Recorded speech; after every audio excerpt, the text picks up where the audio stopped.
rubber chicken circuit here for you, zipping around the state, the Charleston leg of the Six City. What about this? What do you try to kind of accomplish meeting fans and alumni?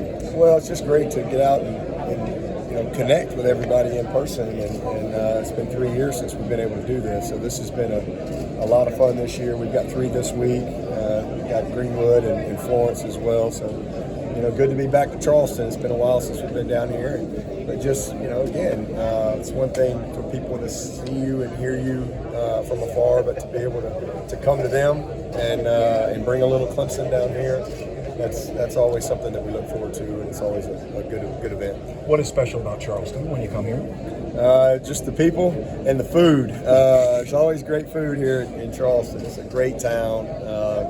It's growing a lot, since it's been my 20th year at Clemson. So I've been in this state for a while, and just since I've been here, Charleston seems like Charleston. People are moving to Charleston every day. So it's a great city, great part of the country.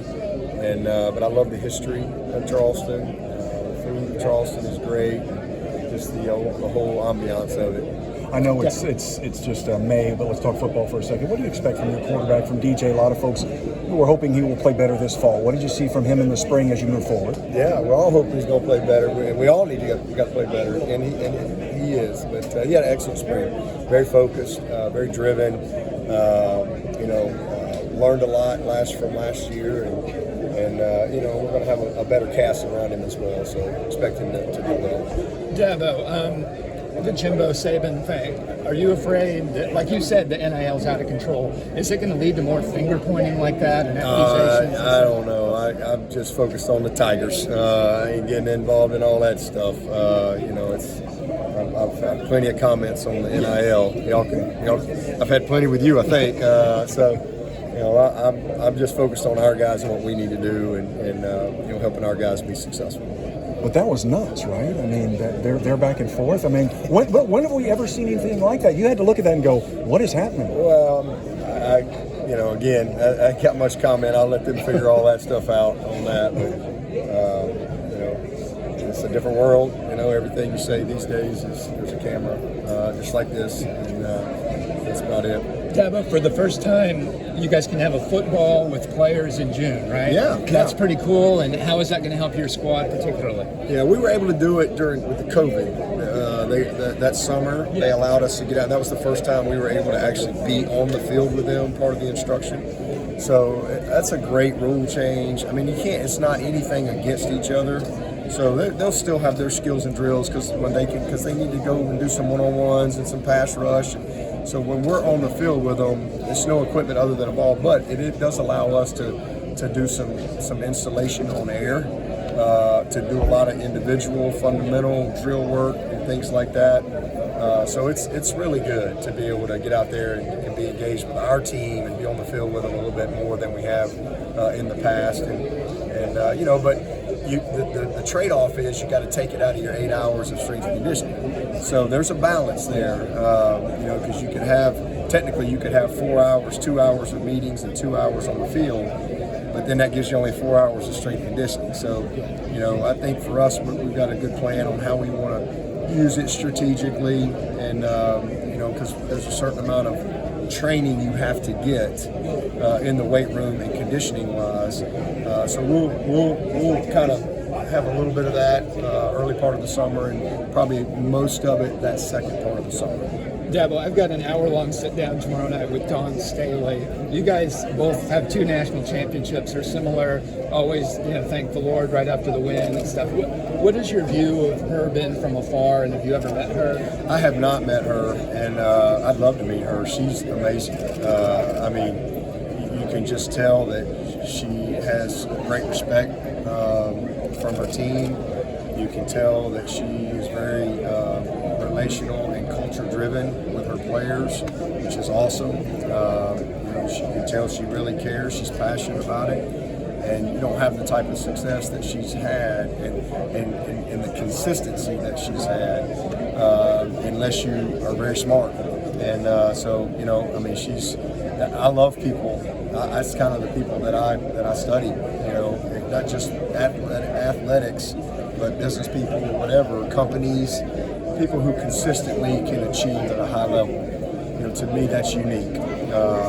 some people may catch a little success here or there, but to consistently achieve at a high level is very, very hard to do. And she's done it. Nobody's done it better than her. She's been amazing. And then, you know, she built a program, you know, and has now kind of created a tradition there. So, you know, it doesn't come easy, you know, because, I mean, I wouldn't say that they were a blue blood of women's basketball.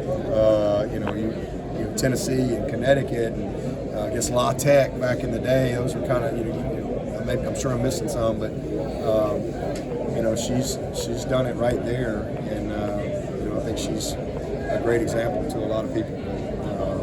Unbelievable success. And you know, I got a chance to see them play a couple times in the tournament. And, you know, they were a tough, mentally and physically tough team, and really dominant.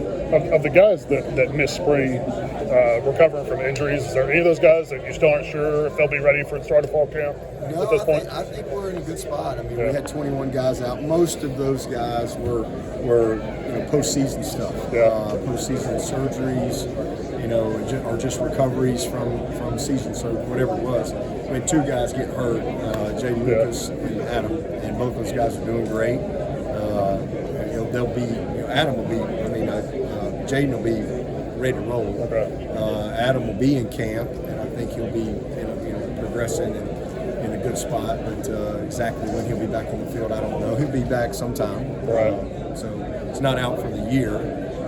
When that exact day is, you know, we'll see. But he is doing well. He's, you know, there's always kind of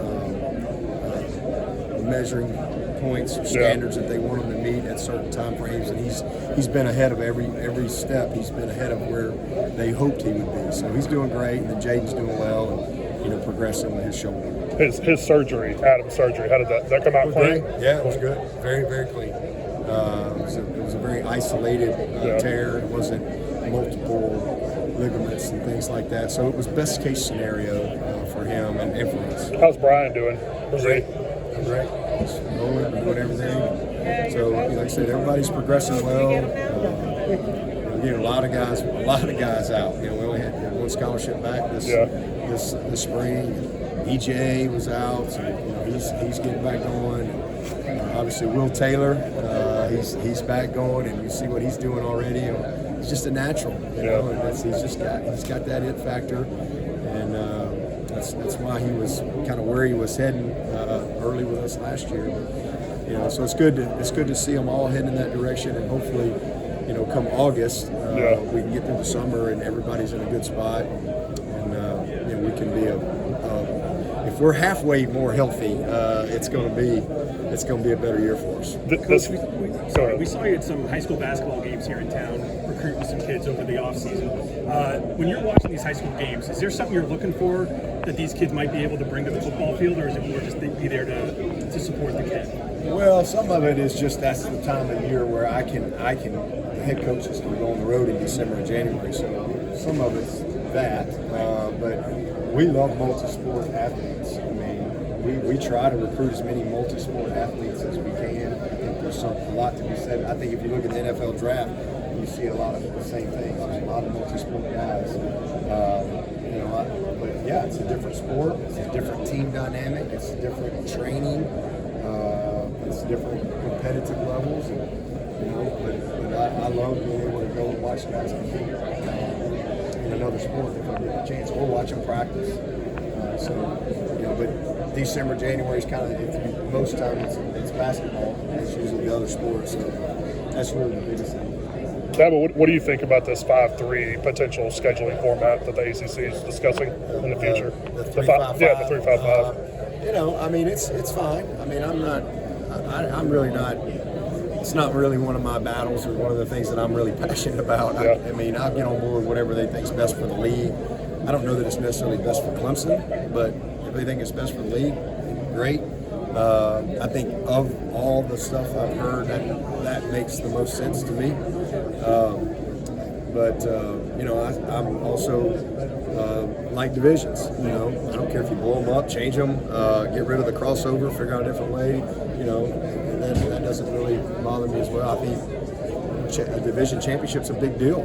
Sometimes that's, you know, I know Pat was talking about that at the meetings. Like, you know, they won the Coastal in 18. They didn't win the league, but that was a big deal for them. You know, and so there's arguments both ways. But again, I'm kind of indifferent to it. It's really, I mean, regardless of whether it's 2 divisions or 1 league, you know, we gotta take care of our business and try to win this league. So, but I think that there's pros and cons to both. I do.